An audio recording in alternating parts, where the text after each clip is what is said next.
qızı ilə yaxınlıq eləyən ölümünə peşman olmazlar. Kimi eləmişəm də şərəfsizlik. Özün 20 yaşında, 58 yaşında var, qızın nişanında, qızınla bir yerdə qucaqlaşıb yatsan. Arvadı göndərirlər rayona, qız sırası gəlir, burada bir yerdə yatılır. Quran açdı, deyir, bu filan kəsdir, bəhmən adamdır. Deyir, yox, Allah səhv deyir. Elə olmaz.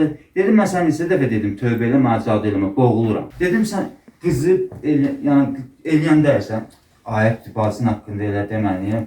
Öyle sözün üstündə durub adamın üstünə cımalaşır. O nə söz? Bu ya, orada uzanmışam, yatmışam. Gecə saat 2'də durdum, telefonu götürdüm, Quran oxuyum.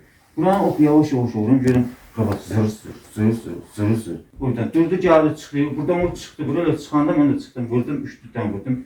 Tuttum, 3 dənə vurdum, düşdüm yerə.